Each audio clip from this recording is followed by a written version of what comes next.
Thank you for joining Wars of the Roses. As we continue with part 16, the Druses of the Lebanon, from the Adepts in the Eastern Esoteric Tradition, by Manly Palmer Hall, part 4, the Mystics of Islam. The Druses of the Lebanon.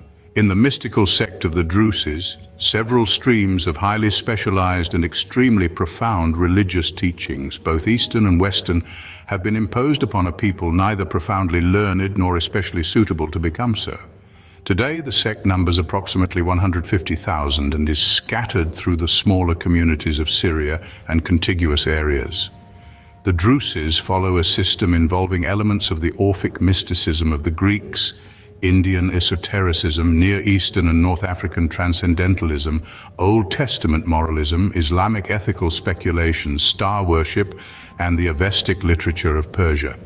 Obviously, such ingredients are incomprehensible to the average Druse, who is satisfied to believe that his faith is predestined to unite the religions of the world and to end forever those fanatical tendencies which have, from time immemorial, divided the devout. Even the simple and natural desire to reconcile men of good spirit contributed to the misfortunes which have plagued the Druses for centuries. Tolerance has never been popular, and the sects and creeds flourishing in the regions occupied by the Druse communities have slight sympathy for the votaries of this strange faith. The Christians resent the Muslim sympathies of the group, and the Muslims are suspicious of the Christian and Jewish content in the Druse doctrines. Altogether, this minority cult is between the upper and lower grindstone and has survived precariously for centuries. Nor have the Druses become more popular as the result of proclaiming their special interest in the moral and ethical culture of China. They feel that the Chinese are Druses by conviction, if not by name.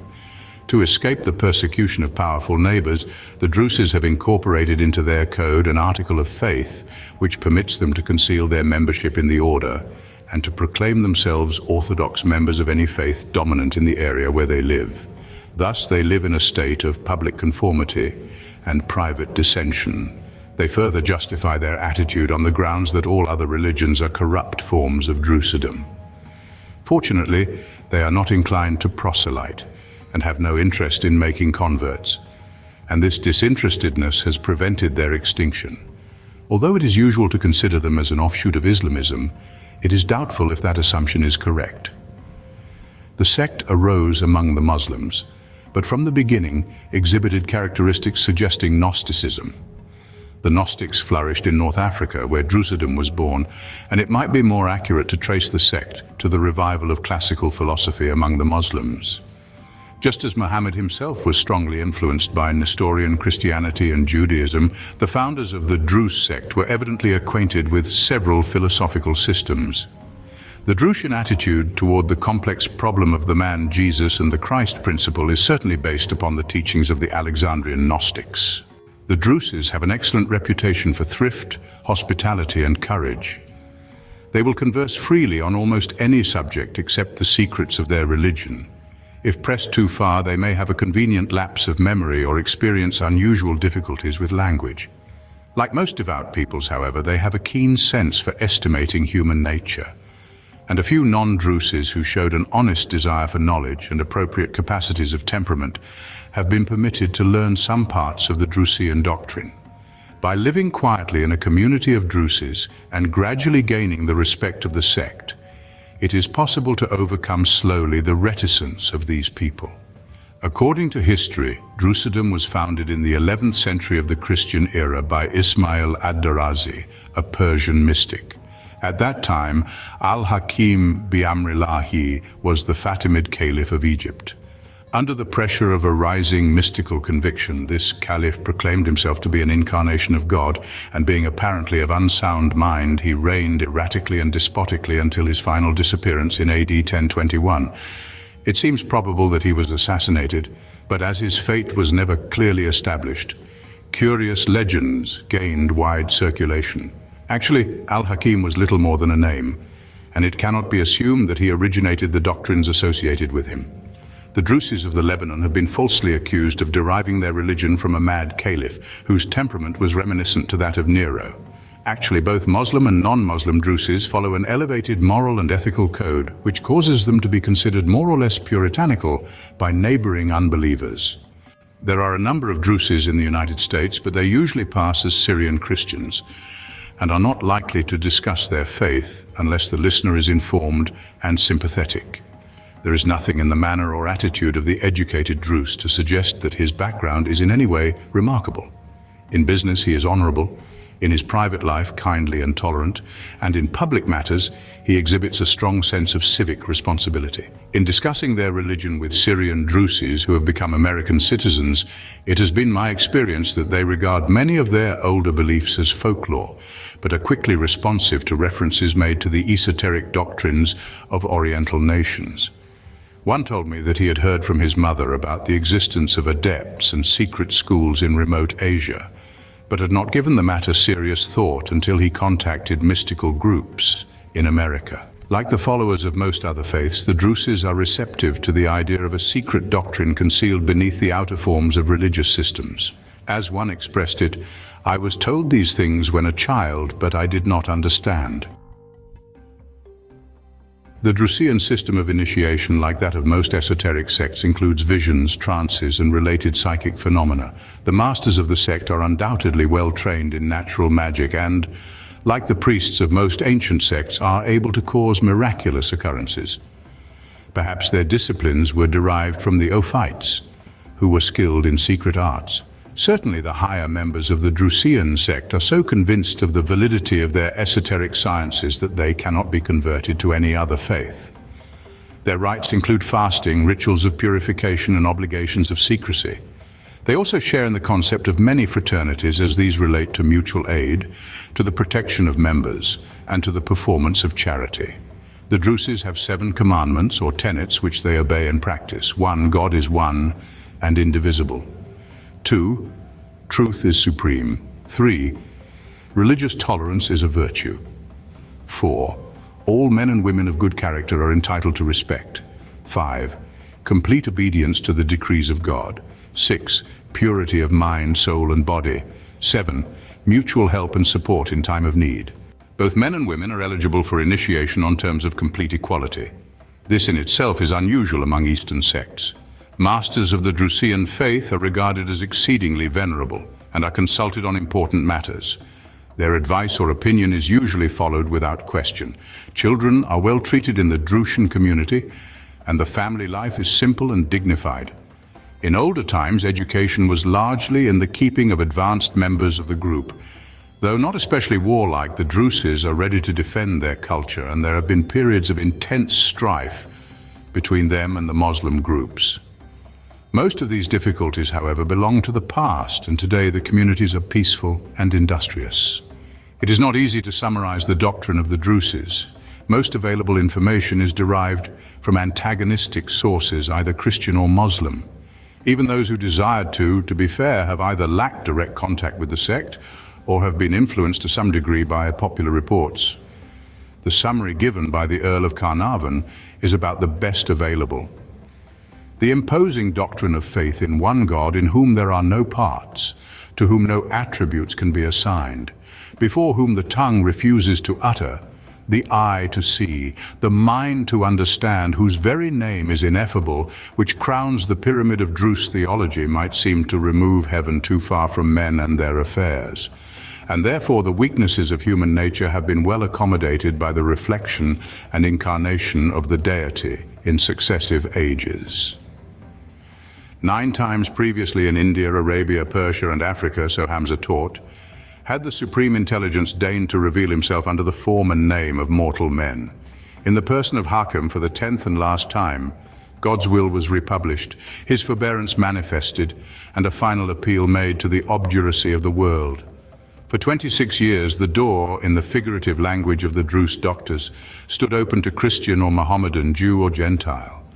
But when that term of grace had expired, the work of conversion was closed, and the world was left uninvited and unenlightened for the future, till in the great consummation of mortal things, amid the gathering of armies and tribulations of the faithful, when Mohammedanism shall fail and Mecca be no longer sacred, Hakem shall reappear to conquer the earth and to give supremacy to the Druse religion.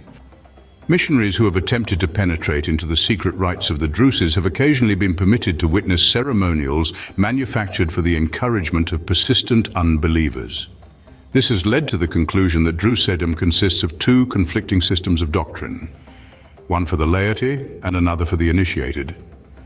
Actually, the esoteric content is merely an extension of the exoteric tradition, whereby, through interpretation, mysterious realities are first sensed and finally known. Another quotation from the Earl of Carnarvon, who passed through the region, conveys the bewilderment of the Occidental. Gradually, very gradually, he, the neophyte, is permitted to draw aside the successive veils which shroud the great secret. He perceives the deep meanings of numbers. He understands the dark sayings in which the sacred writings, that he has hitherto accepted in their literal sense, convey in a doubtful phrase a double and a different meaning to the ear and the mind. The Quran becomes an allegory. The life and actions even of his own imam are but the shadows of distant truths. Still, as he presses on, he perceives that he is unraveling the web that he had just woven, that he is learning only to unlearn. He makes and he treads on the ruins of his former beliefs. Slowly, painfully, dizzily, he mounts each successive degree of initiation until the mystical 7 or the not less mystical 9 are accomplished, and, as if to mock the hope of all return, at each stride he hears the step on which he last trod crumble and crash into the measureless abyss that rolls below him. Lord Carnarvon's description is dramatic, if not completely factual. The Western mind is not conditioned for Kabbalistic speculation. To the literal theologian, the possibility of a secret faith which can bestow an inner illumination and transform the material substances of a belief through inspiration and revelation seems little more than a fantastic superstition. Even after a Druze teacher has emphasized the importance of the allegorical key to his faith, the outsider seldom applies this key to the fables which the Druse patiently unfolds. Would it be likely that the members of a mystical sect, the masters of which have been enlightened by meditation, prayer, and lives of piety, could literally believe that the unsavory Caliph al-Hakim was actually the incarnation of God, or that the door of salvation stood open for only 26 years? In all probability, the legends of the Druses must be approached with the same attitude with which one should examine the mythology of the Grecians. Only by acknowledging the existence of a profound language of symbolism can the conduct of the Olympian deities be reconciled with the lofty convictions of Pythagoras and Plato. The Greek philosophers, scientists, mathematicians, and legislators would not have acknowledged the divine authority of an order of divinities whose characteristics were less heavenly than the manners of the decadent Athenian aristocracy. The Encyclopedia Britannica acknowledges that the sacred books of the Druze religion contain moral teachings of a high order on the whole. The Druses consider both the Christian Gospels and the Quran to be inspired writings, but only the Druze scriptures are accepted as correct guides to spiritual conduct. All other religions, by allegorical interpretation, are made to support the Drusian revelation. Here is a broad application of the Neoplatonic concept that all religions and philosophies are identical when unlocked by the proper key. Mystics, regardless of their affiliations, pass through the same experiences when they apply the principles of internal growth. Although the Druses do not require ascetic practices, their beliefs lead inevitably toward detachment from materialistic interests and pursuits. The Drusian mystics share the attitudes of unworldliness which distinguish the more advanced dervishes and Sufis. The sect believes in reincarnation and holds that each embodiment is nobler than the previous one. The process of rebirth continues until the mystical resurrection. The physical body, with its lower mental and emotional attributes, is the enemy of man's spiritual purpose. There are elements of anthropomorphism similar to those in the Mazdian cult, where powers of light and darkness struggle for domination over the human destiny.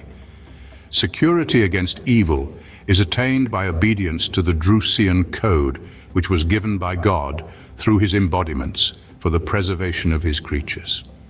The neophyte must learn the false doctrines of the world in order to receive into his heart the secret of the mystery of life. This process of unlearning becomes increasingly severe as the disciple advances through the grades of the sect. He is struggling against illusion, and in so doing must overcome his own mind and accept without reservation the impression of the divine purpose. Lord Carnarvon's description of the neophyte treading on the ruins of his former beliefs would be the natural reaction of the uninitiated. True humility is complete submission to the divine will. To overcome the world, the neophyte must overcome the worldliness in himself. Not only the shadow materialism, but also the works of the shadow must be conquered. To the Druse, the works of the shadow include even the human attitude toward God, religion, and philosophy. He has been accused of choosing a path which leads, in the end, to a monstrous unbelief. The simplest explanation of his faith is to compare it with Buddhism and the Buddhistic concept of nirvana. To the Christian, the nirvana is simply total extinction of self, an idea frightening and repulsive to the average believer. The Druse resurrection is the re-identification of the spirit in man with the universal spirit, which is all-pervading. This is not extinction, but universalization. The one does not become nothing, it becomes all. Certainly it is impossible for mortal man to know, as inward fact, an unlimited condition of consciousness. The Druse system gradually enlarges and impersonalizes the spiritual convictions of the individual until the ideal of universalization becomes not only attractive but also completely satisfying. To awake from the illusion of diversity to the realization of unity is the fulfillment of man's supreme destiny. Just as the word yoga means union, the Druse prefers to be called a unifier. He strengthens his resolutions by the constant discovery and experience of unity. He sees the religions of the world gradually awaking to the awareness of unity. He contemplates the coming together of nations and the gathering of knowledge by emphasis upon common denominators. With the aid of allegory and interpretation, he is able to perceive those eternal verities enthroned behind the shadowy and illusional divisions which have so long prevented men from laboring together in common causes. From the earliest time, God has sent his teachers and his prophets to reveal his will and to purify doctrines corrupted by human ignorance. Mankind has not the strength or courage to practice or preserve the divine wisdom, and the revelations brought by the anointed messengers were perverted through selfishness and ignorance. To prevent doctrinal errors from frustrating the spiritual aspirations of humanity, reformers came to purify earlier revelations and to restore the essential principles of religion. In the Druse system, 164 great teachers are enumerated, and because of their mighty efforts, there has never been a time when the world has been without spiritual guidance. There is the implication that all the teachers brought one essential doctrine, although they appeared in different places and their revelations received various names. In addition to these messengers, the deity itself became peculiarly and particularly embodied in 10 messiahs, who correspond with the avatars of Vishnu in the Hindu system. The prophet Hamza was the precursor of the 10th avatar of the Druses. Like John the Baptist, he announced the coming of Al-Hakim. More mystically speaking, Hamza represented Jesus and Al-Hakim the Christ. Obviously, the mystical tradition is not actually concerned with personalities at all, and the effort to associate universal principles with historical personages has resulted in serious misunderstandings. Hamza, in a way, personifies the Druse adept, who, having advanced to the highest state of personal sanctity, has become a vessel capable of receiving into itself the divine incarnation. In the Druse communities, places of initiation are set aside for the performance of the rites and ceremonies.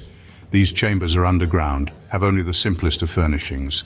The prayer rug can be symbolic of the chamber of initiation. The room merely represents a state of aloofness from material concerns. It is not essentially a place, but a condition of consciousness.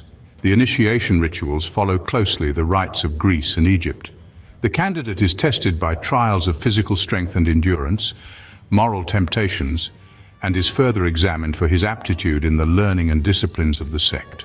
Very few are able to pass all the tests successfully, but those whose ability and character are worthy of consideration may wait a year and try again. The severity of the physical ordeals accounts for many failures, but there are indications that these tests are not so severe now as in earlier times. Those who pass the examination successfully are accepted into the inner sanctuary of the order and are given signs of recognition and further instruction in the esoteric sciences. Referring to the initiation rites of the Druses, Madame Blavatsky points out that on certain occasions a solemn ceremony takes place, during which the initiates of the higher degree start out on pilgrimage to certain hidden places in the mountains. She writes, they meet within the safe precincts of a monastery said to have been erected during the earliest times of the Christian era. Outwardly, one sees but old ruins of a once grand edifice, used, says the legend, by some Gnostic sect as a place of worship during the religious persecution. The ruins above ground, however, are but a convenient mask. The subterranean chapel, halls and cells covering an area of ground far greater than the upper building. While the richness of ornamentation, the beauty of the ancient sculptures and the gold and silver vessels in this sacred resort appear like a dream of glory, according to the expression of an initiate. Although seldom mentioned in the accounts of this sect, there is evidence that the Druses acknowledge the existence of an association of adepts and masters who form a superior council. These illumined teachers, like the fabled Mahatmas of India, are extremely elusive but may appear when the need arises. They are known by their wonderful powers and remarkable sanctity, but their comings and goings are inexplicable. Some of the more venerable Druse doctors are believed to have contact with these immortal mortals, who alone are perfect in the doctrine. In the areas where the Druses flourish, legends and reports about these adepts are quietly circulated. They are seldom, if ever, mentioned to strangers. Typical dervishes belonging to Eastern Muslim communities. It is quite possible that American Druses and more enlightened members in the Near Eastern communities could be induced to prepare a reasonably correct account of the sect and its doctrine. Groups of this kind are concerned over the encroachment of modern materialism and recognize the desirability of providing qualified persons with reliable information. The project languishes, however, because the sect is one of many minority groups about which there is no general concern. When we realize that the Near East has supplied the religious incentives to 3 great continents, and that nearly half the civilized world is influenced by doctrines originating in the area of the Lebanon, there should be more interest in uncovering the foundations of now dominant faiths. The effects of Drusedom upon Europe were considerable during the medieval period, and the modern world is still dominated religiously, politically, and culturally by medievalism. The Crusaders, especially the Knights Templars, the Knights of Malta, and the Teutonic Knights, contacted the Druses and were influenced by many of their doctrines. The direct result was the Renaissance, and among later consequences was the Reformation. Mystical interpretations of Christianity increased rapidly and broadened the foundations of the faith. It is believed that a number of the European knights were actually initiated into the Syrian mysteries and the secret orders of Islam.